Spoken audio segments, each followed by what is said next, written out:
Yasin Kittur ಸಾರಥ್ಯದ hi Malaprabha YouTube ಚಾನೆಲ್ಗೆ ಸ್ವಾಗತ. ನಾನು ತ್ರಿವೇಣಿ ಬಡಿಗೇರ್. ವಾರದ ವ್ಯಕ್ತಿ ವಿಶೇಷ ಕಾರ್ಯಕ್ರಮದ ಅತಿಥಿಗಳಾದ ಡಾಕ್ಟರ್ ಮಂಜುನಾಥ್ ಮುದಗನಗೌಡರ್, ಎಲುಬು ಕೀಲುಗಳ ವೈದ್ಯರು, ಬೈಲಹೊಂಗಲದ ಇವರು ನಮ್ಮ ಹಾಯ್ ಮಲಪ್ರಭಾ ಯೂಟ್ಯೂಬ್ ಚಾನೆಲ್ನಲ್ಲಿ ಭಾಗವಹಿಸಿದ್ದು, ಇದರ ಸಂಪೂರ್ಣ ವರದಿ ನಿಮ್ಮ ಮುಂದೆ ಇಡುತ್ತಿದ್ದಾರೆ. ದಯವಿಟ್ಟು ವೀಕ್ಷಿಸಿ. ವೈದ್ಯೋ ನಾರಾಯಣ ಹರಿ ಎಂಬಂತೆ ವೈದ್ಯ ವೃತ್ತಿ ಪವಿತ್ರ ವೃತ್ತಿ ಎಂದೇ ಹೇಳಬಹುದು.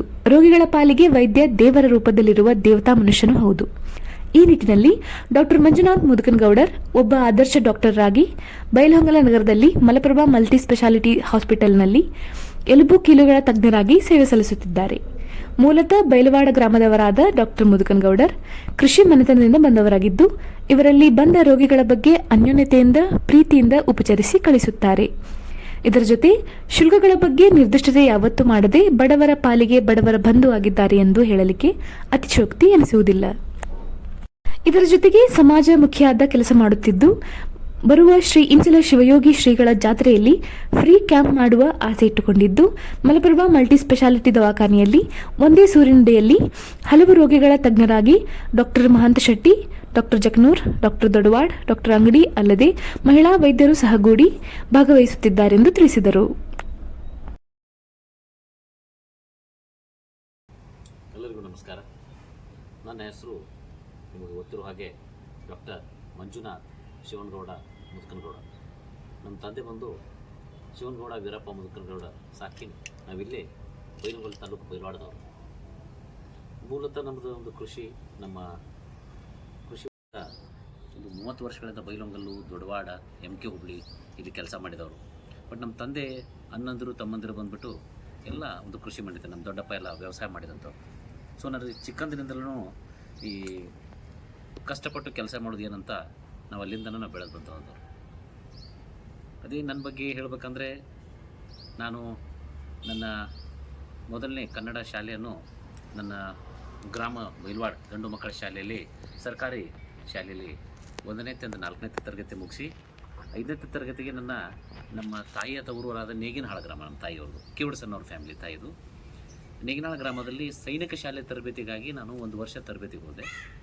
ಅದಾದ ನಂತರ ನಾನು ಸೈನಿಕ ಶಾಲೆಯಲ್ಲಿ 6th ಸ್ಟ್ಯಾಂಡರ್ಡ್ 6ನೇಯಿಂದ PUC ಸೆಕೆಂಡ್ ಇಯರ್ವರೆಗೂ CBSE ಸಿಲೆಬಸ್ಸಲ್ಲಿ ಮುಗಿಸ್ಕೊಂಡ್ಬಿಟ್ಟು ಅಲ್ಲಿಂದಲೇ ನನ್ನ MBBS ಪ್ರವೇಶ ಪರೀಕ್ಷೆಯನ್ನು ಉತ್ತೀರ್ಣನಾಗಿ ನಾನು ರಾಜ್ಯಕ್ಕೆ 516 ರ್ಯಾಂಕ್ ಬಂದುಬಿಟ್ಟು ನಾನು ಬೆಳಗಾವಿಯಲ್ಲಿ MBBS ಮುಗಿಸಿ, ಆಮೇಲೆ ಅದು ಮುಗಿದ ನಂತರ ಮತ್ತೆ MS ಪ್ರವೇಶ ಪರೀಕ್ಷೆಗಾಗಿ ಓದಿ ರಾಜ್ಯಕ್ಕೆ ಕೋಮೆಡದಲ್ಲಿ 32ನೇ ರ್ಯಾಂಕನ್ನು ಪಡೆದು ನಾನು JSS ಮಹಾವಿದ್ಯಾಲಯ ಮೈಸೂರಲ್ಲಿ ನನ್ನ MS ಇನ್ ಆರ್ಥೋಪೆಡಿಕ್ಸ್ ಅಂದರೆ ಎಲುಬು ಕೀಲು ಶಸ್ತ್ರತಜ್ಞೆಯಾಗಿ ಹೊರಬಂದೆ.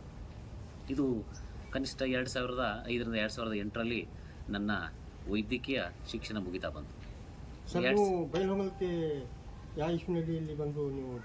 ನಾನು 2009 ಮತ್ತು 2010ರಲ್ಲಿ ಅವಾಗ ಬಂದೆ.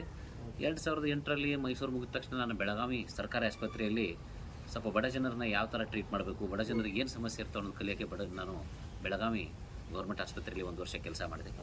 ಅದಾದ ನಂತರ ರಾಮದುರ್ಗ ತಾಲೂಕಿನ ನನ್ನ ಸ್ನೇಹಿತರಾದ ಕುಲ್ಗೋಡ್ ಸರ್ ಅವರು, YB ಕುಲ್ಗೋಡ್ ಅವರು, ಪುತ್ರರಾದ ನಮ್ಮ ಶಶಿಕಾಂತ್ ಪ್ರೌಢ ಅವರು, ನನ್ನ ಸೈನಿಕ್ ಸ್ಕೂಲ್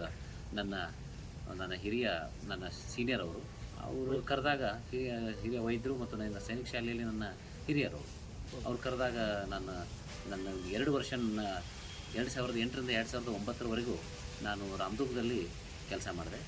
2010ರಿಂದ ನನ್ನ ತಾಯಿನಾಡು ಅನ್ಬೋದು, ನನ್ನ ಬೈಲಹೊಂಗಲ ಗಂಡು ಮೆಟ್ಟಿದ ನಾಡು ಅನ್ಬೋದು. ನನ್ನ ಭಾಳ ದೊಡ್ಡ ಆಸೆ ಇತ್ತು ಬೈಲಹೊಂಗಲ ಬರಬೇಕು, ನನ್ನ ಜನ್ಮಭೂಮಿ, ನನ್ನ ಕರ್ಮಭೂಮಿ ಅನ್ಬೋದು. ನಂದೆಲ್ಲ ಇದು ನನ್ನ ತಂದೆ ತಾಯಂದಿರ ಬೆಳೆದಂಥ ಊರು, ನನ್ನ ಜನರಿಗೆ ನನ್ನ ಸೇವೆ ಮುಟ್ಲಿ ಅಂತ ಹೇಳಿ ನಾನು ಬೈಲಹೊಂಗಲ ತಾಲೂಕಿಗೆ ನಮ್ಮ BS ಮಾಂಚೆಟ್ಟಿ ಡಾಕ್ಟರ್, ನಿಮಗೆಲ್ಲರಿಗೂ ಗೊತ್ತಿರೋ ಹಾಗೆ ಕಳೆದ 35 ವರ್ಷಗಳಿಂದ ಪ್ರಾಕ್ಟೀಸ್ ಮಾಡ್ತಾ ಇದ್ದಾರೆ. ಅವ್ರ ಒಂದು ಕರೆಗೆ ಹೋಗ್ಬಿಟ್ಟು ನಾವೆಲ್ಲ ನಮ್ಮ ವೈದ್ಯ ತಂಡ ಮಲಪ್ರಭಾ ಆಸ್ಪತ್ರೆ ಅಂಥೇಳಿ 2010-11ರಲ್ಲಿ ನಿರ್ಮಾಣ ಮಾಡಿದೆ. 2013ರಲ್ಲಿ ಸ್ಟಾರ್ಟ್ ಆಯಿತು. ಬಟ್ 2010ರಲ್ಲಿ ನಾನು ಮಾಂಚೆಟ್ಟಿ ಆಸ್ಪತ್ರೆಯಲ್ಲಿ ಮಾಂಚೆಟ್ಟಿ ಸರ್ ಜೊತೆ ನಾನು ಸ್ಟಾರ್ಟ್ ಮಾಡಿದೆ. 2013ರಿಂದ ನಾನು ಡಾಕ್ಟರ್ ಶರಣ್ ಕುಮಾರ್ ಅಂಗಡಿ, ಈಗ ನಮ್ಮ ಚಿಕ್ಕ ಮಕ್ಕಳ ತಜ್ಞರಿದ್ದಾರೆ, ಡಾಕ್ಟರ್ ಅಶೋಕ್ ದೊಡವಾಡ್, ಈಗ ನಮ್ಮ ಹೆಣ್ಣು ಮಕ್ಕಳ ತಜ್ಞರು, ಹೆರಿಗೆ ಮತ್ತು ಸ್ತ್ರೀ ರೋಗ ತಜ್ಞರಿದ್ದಾರೆ, ಡಾಕ್ಟರ್ ರವೀಂದ್ರ ಜಕನೂರ್ ಅಂತಿದ್ದಾರೆ, ಕಾರ್ಡಿಯೋಲಜಿಸ್ಟ್, ಹೃದಯ ರೋಗ ತಜ್ಞರು, ನಾವೆಲ್ಲರೂ ಸೇರಿ ಒಂದು ಮಲಪ್ರಭಾ ಆಸ್ಪತ್ರೆಯನ್ನು ನಿರ್ಮಾಣ ಮಾಡಿ ಒಂದೇ ಸೂರಿನಡೆ ನಮ್ಮ ಬಂದಂಥ ಬೈಲಹೊಂಗಲ ತಾಲೂಕು ಅಥವಾ ನಮ್ಮ ಯರಗಟ್ಟಿ ಜನ ಇರ್ಬೋದು, ಕಿತ್ತೂರು ಇರ್ಬೋದು, ಸುತ್ತಮುತ್ತಲ ಎಲ್ಲ ತಾಲೂಕದವ್ರಿಗೆ ಒಂದೇ ಸೂರಿನಡಿ ಒಂದು ಕಡಿಮೆ ವೆಚ್ಚದಲ್ಲಿ ಎಲ್ಲ ರೋಗಿಗಳು ಕಡಿಮೆ ವೆಚ್ಚದಲ್ಲಿ ಒಂದೇನೋ ಉಪಯೋಗ ಆಗಲಿ ಅಂತ ಹೇಳಿ ಒಂದು ಮಲಪ್ರಭಾ ಆಸ್ಪತ್ರೆಯನ್ನು ನಿರ್ಮಾಣ ಮಾಡಿದ್ವಿ 2013ರಲ್ಲಿ. ಏನೋ ಬಸವಣ್ಣನವರ ಆಶೀರ್ವಾದ ಅಥವಾ ನಮ್ಮೆಲ್ಲ ರೈತರ ಆಶೀರ್ವಾದ ಅನ್ಬೋದು, ಅಥವಾ ನಮ್ಮ ದೇಶ ಕಾಯುವ ಯೋಧರ ಆಶೀರ್ವಾದ ಅನ್ಬೋದು, ಭಾಳ ತುಂಬಾ ಚೆನ್ನಾಗಿ ನಡೀತು. ಇದರ ಜೊತೆ ನೀವು ಸಮಾಜಮುಖಿಯಾಗಿ ಕೆಲಸವನ್ನು ಮಾಡ್ತಿದ್ದೀರಾ ಅಂತ? ಹೌದು ಸರ್, ಹೌದು. ನಮ್ಮ ತಂದೆ ತಾಯಿ ಬಂದಂಥ ಮೊದಲಿಂದ ಕಳಕಳೆ ನಮ್ಮ ಮನೇಲಿ ಬಂದಂಥದ್ದು ಹೆಂಗಂದ್ರೆ, ಬಡವರಿಗಾಗಿ ಒಂದನ್ನು ನೀವು ನಿಮ್ಮ ಮನ ಮಿಡಿಬೇಕು ಮತ್ತು ನೀವು ದುಡ್ಡಿನಿಂದ ಬೀಳಬಾರ್ದು ಅಂತೇಳಿ ನಮ್ಮ ತಂದೆ ತಾಯಿಯವರು ಯಾವಾಗ ಹೇಳ್ತಾ, ನಾವು ಅಷ್ಟೇ ಅಲ್ಲ, ನಮ್ಮದು ಏನು ಈ ಮಲಪ್ರಭಾ ಆಸ್ಪತ್ರೆ ಗ್ರೂಪು ಅಥವಾ ಮಾಂಚೆಟ್ಟಿ ಸರ್ ಗುರುಗಳು ಇರ್ಬೋದು, ನಮಗೆ ಏನು ಮಲಪ್ರಭಾ ತಂಡ ಐತಲ್ಲ, ಯಾವುದೇ ಇವತ್ತೊಂದು 100-120 ಪೇಷಂಟ್ ಹೊರಗಡೆ ವೇಟ್ ಮಾಡ್ತಾ ಇದ್ರೆ, ಅದರಲ್ಲಿ ಅತಿಯಾದ ವಯಸ್ಕರಿಗೆ ಇಮಿಡಿಯೇಟ್ಲಿ ಒಳಗೆ ಕರೆದ್ಬಿಟ್ಟು ಅವ್ರು ಟ್ರೀಟ್ಮೆಂಟ್ ಮಾಡಿ, ಅಥವಾ ದುಡ್ಡಿಲ್ಲ ಪಾಪ ಈ ಒಂದು ಎಕ್ಸ್ರೇ ಇರುತ್ತೆ, ಎಕ್ಸ್ರೇಗೆ ನಾವು 300 to 400 ಚಾರ್ಜ್ ಮಾಡ್ತಿರ್ತೀವಿ. ಇಲ್ಲ ಸರ್ ನಮ್ಮ ಹತ್ರ ಇವತ್ತು ಇಷ್ಟ ಆಗಲ್ಲ, ನಮ್ದು 200, ಅಷ್ಟೇ ನಡಿ 200 ಕೊಡ್ತೀವಿ, ಕೊಡು ನಡಿ. ಯಾಕಂದ್ರೆ ಹಂಗಲ್ಲ, ಇವತ್ತು ಅವ್ನಿಗೆ ಆರಾಮ ಮಾಡಿದ್ವಿ ಅಂತಂದ್ರೆ ಅವ್ನು ನಾಳೆ ಇನ್ನೂ 4-10 ಮಂದಿನ ಕರ್ಕೊಂಡು ಬರ್ತಾನೆ. ದುಡ್ಡು ಒಂದು ಕಡೆ ಹೋದ್ರೆ ಇನ್ನೊಂದು ಕಡೆ ದುಡ್ಡು ಆಶೀರ್ವಾದ ಇದ್ದೇ ಇರ್ತದೆ. ಸೊ ಬಡವರಿಗೆ ನಾವು ಎಷ್ಟಾದಷ್ಟು ಹೆಲ್ಪ್ ಮಾಡಿದ್ರೂ ನಮಗೆ ಅದೇ ರೀತಿ ಅವ್ರ ಆಶೀರ್ವಾದ ಮತ್ತು ನಮಗೆ ರೋಗಿಗಳಲ್ಲಿ ಗುಣಮುಖ ಆಗುವಂತಹ ಶಕ್ತಿ ದೇವರು ತಂದು ತಾನೇ ಕೊಡ್ತಾರಂತ ನಂದೇನೋ ಒಂದು ಮನೋಧೈರ್ಯ ಅಥವಾ ಒಂದು ನನ್ನ ಭಾವ ಅಂತ ಹೇಳಕ್ಕೆ ಇಷ್ಟಪಡ್ತೀನಿ. ಹಾಗೆ ಅದೇ ರೀತಿ ದೇಶಕ್ಕಾಗಿ ಸೈನಿಕರು ಯಾರು ಇದ್ದರೆ ಅಥವಾ ನಮ್ಮ ದೇಶಕ್ಕಾಗಿ ಸೋಲ್ಜರ್ಸ್ ಇದ್ದರೆ, ಅವ್ರ ಪಾಪ ಭಾಳ ಅಂದ್ರೆ 1 ತಿಂಗಳ ಮಷ್ಟಿಗೆ ಅಷ್ಟೇ ಮಾತ್ರ ತಮ್ಮ ರಜೆಯನ್ನು ತೊಗೊಂಡು ಈ ಊರಿಗೆ ಬಂದಿರ್ತಾರೆ. ಅಂಥವ್ರಿಗೆ ನಾವು ಇಮ್ಮಿಡಿಯೇಟ್ಲಿ ಒಳಗೆ ಕರೆದುಬಿಟ್ಟು, ಅಥವಾ ಅವ್ರಿಗೆ ಏನಾರ ಈ ಒಂದು ಆಪ್ರೇಷನ್ ಆಗಿದ್ದರೆ ಅದರಲ್ಲಿ ಅವ್ರಿಗೆ ಕನ್ಸೆಷನ್ ಕೊಟ್ಟು, ಅವ್ರು ಕೇಳಿದರೆ ಅವ್ರು ಕನ್ಸೆಷನ್ ಮಾಡುವಂಥ ಒಂದು ನಿಟ್ಟಿನಲ್ಲಿ ನಾವೆಲ್ಲರೂ ಸಾಕ್ತಾಯಿದ್ದೀವಿ ಅಂತ ಹೇಳಕ್ಕೆ ಇವತ್ತು ಇಷ್ಟಪಡ್ತೀನಿ ನಿಮಗೆ. ಅದೇ ಥರ ನಾನು 2013ರಿಂದ ಈಗಾಗಲೇ 2024 10 ವರ್ಷ ಈಗಾಗಲೇ ಮಾಡಿದ್ವಿ. ಈಗ ಇನ್ನೊಂದು ಬೃಹತ್ ಆಸ್ಪತ್ರೆ ನಾವು ಒಂದು 70 ಬೆಡ್ಡಿಂದ 100 ಬೆಡ್ವರೆಗೆ ಒಂದು ಬೃಹತ್ ಆಸ್ಪತ್ರೆ ಮಾಡ್ತಾ ಇದ್ದೀವಿ. ಅಲ್ಲಿ ಬರೀ ಮಲ್ಟಿ ಸ್ಪೆಷಾಲಿಟಿ ಅಂತ ಅಷ್ಟೇನಕ್ಕಾಗಿಲ್ಲ, ಸೂಪರ್ ಸ್ಪೆಷಾಲಿಟಿ ಅಂದರೆ ಪ್ಲಾಸ್ಟಿಕ್ ಸರ್ಜರಿ, ನ್ಯೂರೋ ಸರ್ಜರಿ. ಪಾಪ ಈಗ ಬೈಲಹೊಂಗಲ ಜನ ಬೆಲ್ಗಮ್ಗೆ ಹೋಗಿ ಮಾತಾಡೋದಾದ್ರೆ, ಈಗ ನಮಗೆ ಡೈರೆಕ್ಟ್ ಚೇಂಬರ್ಗೆ ಬಂದು ಡೈರೆಕ್ಟ್ ಮಾತಾಡ್ತಾರೆ. ನೀವು ಬೇರೆ ಆಸ್ಪತ್ರೆಗೆ ಹೋದರೆ ಯಾರೋ ರಿಸೆಪ್ಷನಿಸ್ಟ್ ಮಾತಾಡಿಸ್ಬೇಕು, ಆಮೇಲೆ ಇನ್ನೊಬ್ರು ಯಾರೋ PR ಅಂತಾರೆ. ಇಲ್ಲಿ ಹಂಗಲ್ಲ, ಡೈರೆಕ್ಟ್ ಡೋರ್ ತೆಗೆದ್ರೆ ನಾವೇ ಇರ್ತೀವಿ. ಸರ್ ನಮಸ್ಕಾರ ರೀ ಅಂತಾರೆ, ಬರೀ ಒಳಗೆ ಬಂದುಬಿಡ್ರಿ ಅಂತೀವಿ. ಅಲ್ಲಿ ಆದ್ರೆ ಅಲ್ಲಿ ಹೋಗ್ರಿ ಇಲ್ಲಿ ಹೋಗ್ರಿ ಅಂತ ಇರ್ತೈತಿ. ನಮ್ಮಲ್ಲಿ ಹಂಗೇನಿಲ್ಲ, ಗುರ್ತಿದ್ರು ಪಾಪ ಅವರು ನಮಸ್ಕಾರಪ್ಪ ನಾವು ಹಿಂಗೆ ಬಂದುಬಿಟ್ರು ಒಳಗೆ. ಈ ಥರ ಒಂದು ನಿಟ್ಟಿನಲ್ಲಿ ನಾವು ಪೇಷಂಟ್ ಜೊತೆ ಒಂದು ಡೈರೆಕ್ಟ್ ಸಂಪರ್ಕವನ್ನು ಇಟ್ಕೊಂಡು ಕೆಲಸ ಮಾಡ್ತಾಯಿದ್ವು ಅಂತ ಹೇಳಕ್ಕೆ ಇಷ್ಟಪಡ್ತೀನಿ. ಈಗ ನನ್ನ ಬಗ್ಗೆ ಹೇಳ್ಬೇಕಂದ್ರೆ 2013ರಿಂದ 2024ವರೆಗೂ ಆಲ್ಮೋಸ್ಟ್ ಒಂದು 15,000-20 ಸಾವಿರ ಶಸ್ತ್ರಚಿಕಿತ್ಸೆ ನಾನು ಮಾಡಿರ್ಬೋದು. ಇದೊಂದು ನನಗೆ ಒಳ್ಳೆ ಹೆಮ್ಮೆ ವಿಷಯ ಅನಿಸುತ್ತೆ.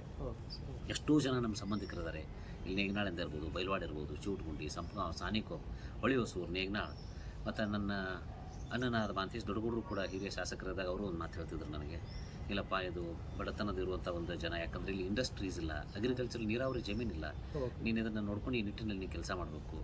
ಯಾಕಂದ್ರೆ ಅವರು ಎಷ್ಟೋ ರಾಜಕಾರಣಿಗಳು ಇಲ್ಲೇ ಅವರು ಅಷ್ಟೇ ಅಂತಲ್ಲ, ಈಗಿನ ರಾಜಕಾರಣಿಗಳು ಯಾರಿದ್ರು ಫೋನ್ ಮಾಡಿದ್ರು, ಸರ್ ಬಡವರು ಇದಾರಪ್ಪ ಡಾಕ್ಟರ್ ಇದನ್ನು ನೀವು ಕಡಿಮೆ ಬಿಲ್ ಮಾಡ್ಬೇಕಂದ್ರೆ ನಾವು ಯಾವತ್ತೂ ಇಲ್ಲಂದಿಲ್ಲ. ನಾವು ಅಷ್ಟೇ ಅಲ್ಲ, ನಮ್ಮ ಆಸ್ಪತ್ರೆಯಲ್ಲಿ ಯಾರಿದ್ರೂ ಯಾವತ್ತೂ ಇಲ್ಲಂದಿಲ್ಲ. ಇವತ್ತು ಹೆರಿಗೆ ಇರ್ಬೋದು, ಅಥವಾ ಒಂದು ಹಾರ್ಟ್ ಅಟ್ಯಾಕ್ ಆಗಿರೋ ಒಂದು ಪೇಷಂಟ್ ಇರ್ಬೋದು, ಅಥವಾ ನಮ್ಮ ಚಿಕ್ಕ ಮಕ್ಕಳ ತಂಡ ಇರ್ಬೋದು, ಅಥವಾ ನಮ್ಮಲ್ಲಿ ಒಂದು ಶಸ್ತ್ರ ನಿಮ್ಗೆ ಆರ್ಥೋಪೆಡಿಕ್ ಸರ್ಜರಿ ಅಂದರೆ ಭಾಳ ಕಾಸ್ಟ್ಲಿ ಇರ್ತಾವೆ. ಅದರಲ್ಲಿ ಅವ್ರು 5,000 ಬಿಡಪ್ಪ, 6,000 ಬಿಡು, ಅವ್ರು ಭಾಳ ಬಿಡುವುದಾರ ಡಾಕ್ಟರ್ ಬಿಟ್ಬಿಡಪ್ಪ ಅಂತಂದಾಗ ನಾವು ಅದನ್ನು ಯಾವತ್ತೂ ಆಯ್ತು ಸರ್ ಓಕೆ ಆಯ್ತು ಈ ಥರ ಅಂತ ಹೇಳಿ ಮಾಡ್ಕೊಂಡು ಹೋಗಿದ್ದೀವಿ. ಇದೇನೋ ಅದರಿಂದ ನಮಗೆ ದೇವರ ಆಶೀರ್ವಾದ ಒಂದು ಚೆನ್ನಾಗಿ ನಡೀತಾ ಇದೆ. ಮತ್ತು ಭಕ್ತಿ ಸಾಗರ ಅಥವಾ ಜನಸಾಗರ ನಮ್ಮ ಆಸ್ಪತ್ರೆಗೆ ಯಾವತ್ತೂ ಕಡಿಮೆ ಆಗಿಲ್ಲ ಅಂತ ಹೇಳ್ತಾ, ಅಥವಾ ತಾಯಿ ಮಲಪ್ರಭಾ ಹೆಸರಿಟ್ಟ ಮೇಲೆ ನಮ್ಗೆ ಆ ನೀರು ಮಲಪ್ರಭಾ ನೀರು ಎಂದೂ ಕಡಿಮೆ ಆಗಿಲ್ಲ. ಅದೇ ಥರ ನಮ್ಮ ಆಸ್ಪತ್ರೆಗೆ ಯಾವತ್ತು. ನವೆಂಬರ್ 18-19ರಂದು ಬೈಲಹೊಂಗಲ ನಗರದಲ್ಲಿ ನಡೆಯುವ ಶ್ರೀ ಮರಡಿ ಬಸವೇಶ್ವರ ಜಾತ್ರೆ ಹಾಗೂ ಬೃಹತ್ ಕೃಷಿ ಮೇಳಕ್ಕೆ ಆಗಮಿಸುತ್ತಿರುವ ಎಲ್ಲ ಗಣ್ಯಮಾನರಿಗೆ ಮತ್ತು ಭಕ್ತರಿಗೆ, ರೈತರಿಗೆ ಹಾರ್ದಿಕ ಸ್ವಾಗತ ಕೋರಿದ್ದಾರೆ. ವರದಿ ಯಾಸಿನ್ ಕಿತ್ತೂರ್, ಅಸದ್ ಆರ್ಜೆ. ಎಲ್ಲರಿಗೂ ನಮಸ್ಕಾರ. ಮುಂದಿನ ಸಂಚಿಕೆಯಲ್ಲಿ ಸಿಗೋಣ. ದಯವಿಟ್ಟು ನಮ್ಮ ಹಾಯ್ ಮಲಪ್ರಭಾ ಯೂಟ್ಯೂಬ್ ಚಾನಲ್ಗೆ ಸಬ್ಸ್ಕ್ರೈಬ್ ಮಾಡಿ.